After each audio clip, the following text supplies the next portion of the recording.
I was setting the table with the old silver my mother's, set the one I bring out every year, like clockwork. The scent of brewing coffee floated through the kitchen, warm and familiar. I'd already laid out the cranberry linens and clipped a sprig of pine for the centerpiece. It wasn't extravagant, just ours, the way it had always been. Then Tyler walked in. He didn't take off his shoes or notice the folded napkins I'd pressed the night before.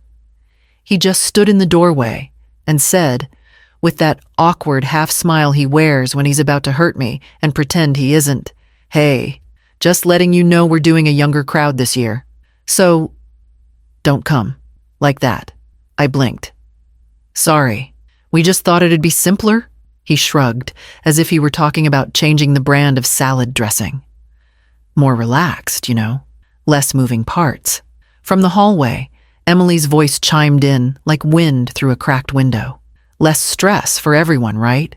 She laughed lightly. Tyler didn't. He just looked at me like he expected agreement. I looked down at the spoon in my hand. It was slightly bent, had been for years. I always meant to fix it, but never did. Just like so many things. I set it on the table. "Of course," I said, keeping my voice even. "That makes sense." He nodded, relieved, like he'd gotten through a difficult meeting. "Thanks, Mom." He kissed the top of my head, then left the room. I stood there for a long time, surrounded by plates no one would touch, and a coffee pot that suddenly felt too full. The candle wick sputtered. The pine centerpiece wilted in silence. I pulled out my chair and sat hands folded in my lap, facing the window. The ocean outside was gray and restless, and in that quiet I began to realize this wasn't sudden. This had been coming for years. I sat in the living room long after the light had changed. The candles on the mantel still burned, casting soft shadows across the walls, flickering like memories I hadn't invited. I didn't move. I didn't cry. I just stared at the space where the tree would go, where Nathan used to sit, and count ornaments aloud while I made cocoa from scratch. The silence pressed in. I tried to reason with it. Maybe they were overwhelmed. Maybe they just needed a quiet year. But the truth crept in, uninvited and undeniable. This wasn't a one-time decision. It had been happening for a while, just softly enough for me to doubt myself. The text that asked me to hold off on posting pictures of Nathan's birthday cake. The look Emily gave when I brought deviled eggs to Easter. "Oh, we're doing organic this year," she'd said with a polite wince. I thought of last year's New Year's Eve. How I entered through the back door so the other guests wouldn't see my old slippers. How I'd cleaned the kitchen for 2 hours after they left. How Emily had smiled and said, "You're a lifesaver," but never once looked me in the eye. Then came the favors they never called favors. Watching Nathan when their sitter canceled. Running to the store for them when flu season hit. Quietly covering the property tax bill last December when Tyler forgot.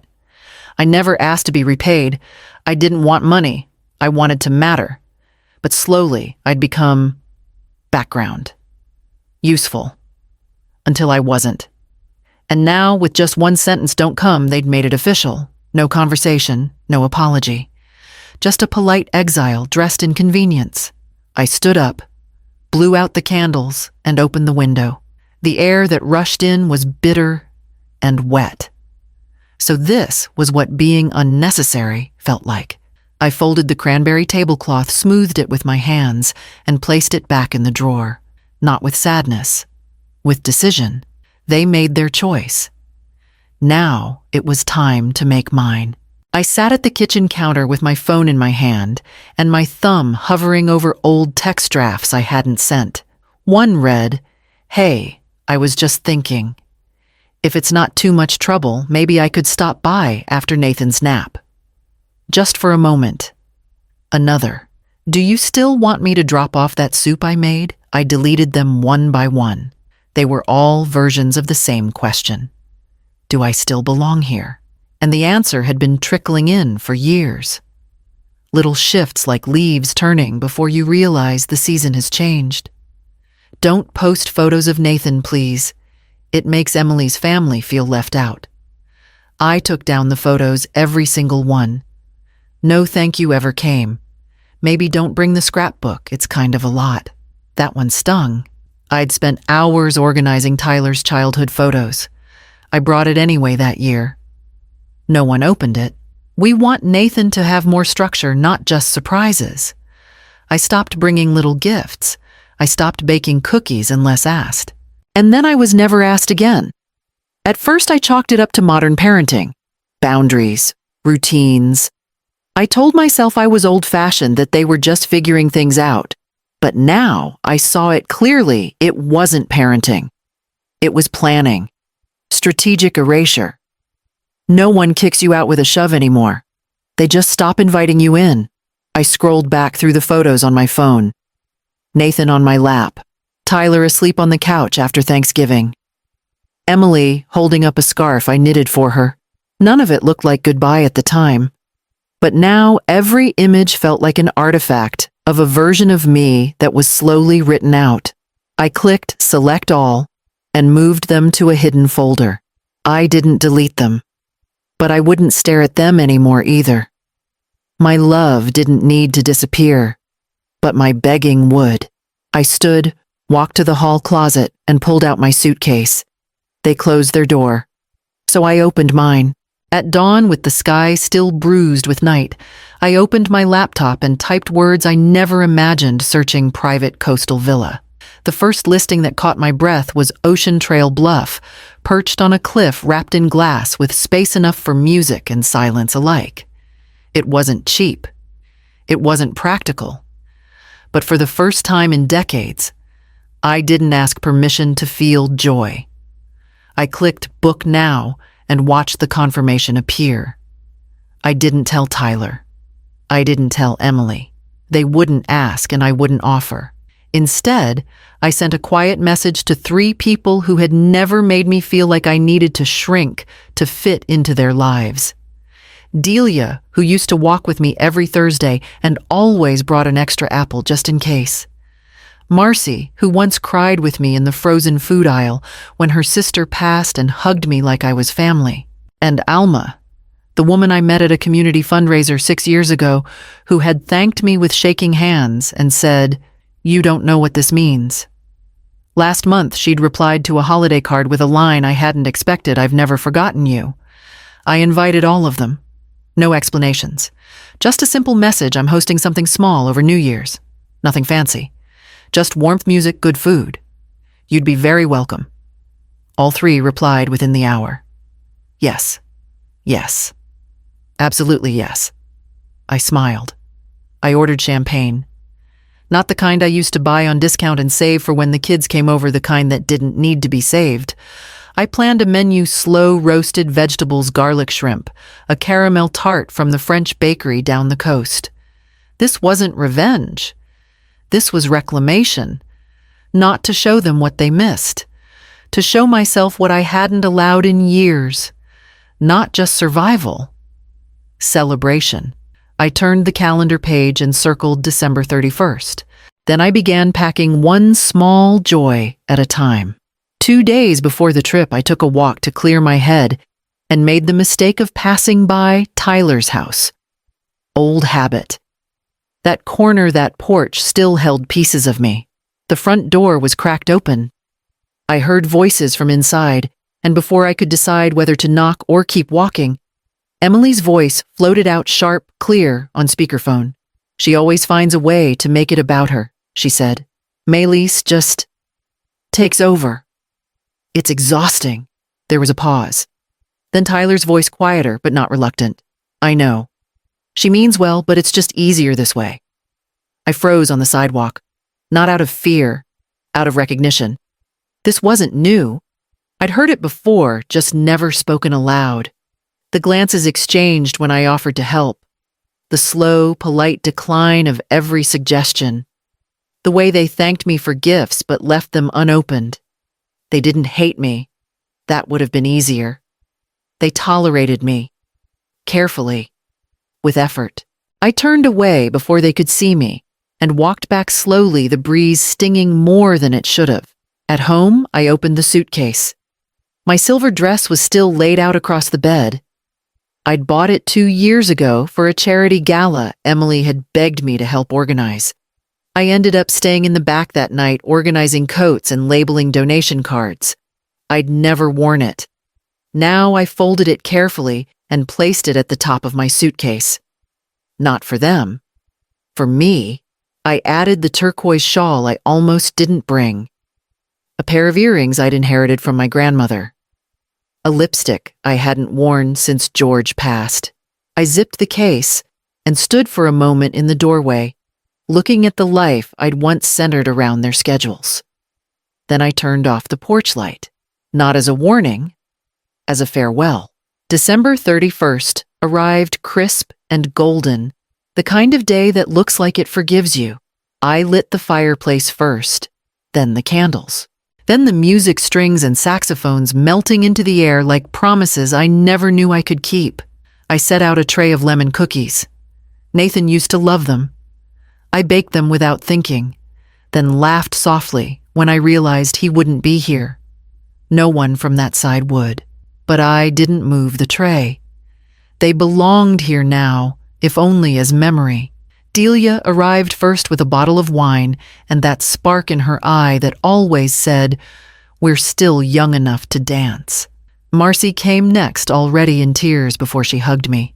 "It's so beautiful," she whispered. Then Alma, wearing a gold scarf and holding a bouquet she had picked up just because. The room warmed fast. We drank. We laughed. We told the kind of stories you can only share with people who remember who you used to be. I watched them float through the space I had created, not a single person expecting anything of me except my presence. Live music played, just a trio I found online, but they filled the villa like it was Carnegie Hall. The food came next. Lobster rolls, roasted vegetables, a lemon tart that melted in your mouth. Phones came out. Someone snapped a photo of me by the fire. Another posted a video of us clinking glasses under the string lights. "Best party of the year," the caption read. I didn't flinch. I didn't wave off the attention or hide behind the camera like I used to. I smiled. Not for anyone else. For myself? The villa glowed with something real. Not perfection, not performance. Joy. Later, I stepped outside onto the balcony with a glass in my hand. Fireworks began to pop along the coastline, tiny bursts of light over dark waves. And somewhere, a phone buzzed again, but this time not in my hand, not in my pocket. Somewhere far away, someone else was watching the reel. I woke just after sunrise, the villa still holding the hush of a night well lived. My mouth tasted like champagne and salt air. My heart like something freshly unboxed. I reached for my phone out of habit. 78 missed calls. All from Tyler. The first text came at midnight. "Why didn't you say anything?" The next, "Where are you?" Then the one that made my stomach flip, not with guilt, but recognition. "Is that your villa?" I scrolled slowly. Message after message, all variations of confusion, curiosity, and control. Not one said "I'm sorry." Not one said "Happy New Year." No apology. No warmth. Just a sudden, sharp awareness that I had become something they didn't account for seen. I walked into the kitchen, the morning light painting golden squares across the marble. Delia was already there, stirring coffee. Without a word, I handed her my phone. She read silently, then handed it back. "Interesting," she said. "How you become visible once someone else sees your worth." I sat across from her, my palms resting on the mug she passed me. "I didn't do it for attention," I said. "I know," she said. "That's why it worked." Outside, the breeze lifted the sheer curtains. I could still hear faint laughter from last night, still feel it settling into the bones of this place like something earned. I opened one of the messages again, the one that read, "You could have just told us." Told them what? That I was still a person, that I still deserved to celebrate, that I wouldn't be erased quietly. I closed the screen and set the phone face down. My piece didn't require a response. Not anymore. Delia leaned back and smiled. So she said, "What do you want to do today?" I looked out at the horizon. Whatever we want. Tyler texted the morning after I returned. Can we talk? Just us? I chose the coffee shop near the pier. Public neutral. No memories attached. He arrived 10 minutes late, jacket-wrinkled eyes restless. No hug, no Happy New Year. Just sat down and started talking. We're in a tough spot, he said. Emily's parents can't help this time. He stirred his coffee but didn't drink it. The house needs repairs and we fell behind a bit. Christmas hit harder than we thought. I waited. He leaned in. I wouldn't ask if it wasn't serious. We just need something to get through the next few months. There it was. I reached into my bag and pulled out a folder. I'd prepared it the night before. Quietly, thoughtfully, deliberately. Financial advisors, credit union contacts, a sample budget, options for consolidation, names, numbers, a path forward. He flipped through the first page, then the second. His mouth twisted. So, no real help. Then I looked him straight in the eye. This is real help, just not the kind that keeps you from growing up. He let out a bitter breath and pushed the folder back. I thought family was supposed to show up when it matters. We did, I said, for years, quietly, consistently. And every time you forgot we were there the moment you no longer needed us. He looked away. You think you're better now because of that party? I leaned forward. No, I think I finally remembered who I am, without waiting for you to approve of it. He opened his mouth like he wanted to argue, but closed it again. For once, there was nothing left to say. I stood smoothing my coat. He didn't stand with me. As I walked out into the bright, cold air, I realized my hands weren't shaking. My voice hadn't cracked. And for the first time in years, I didn't leave a conversation with him feeling smaller than when I entered it. I felt whole. The message came just after sunset.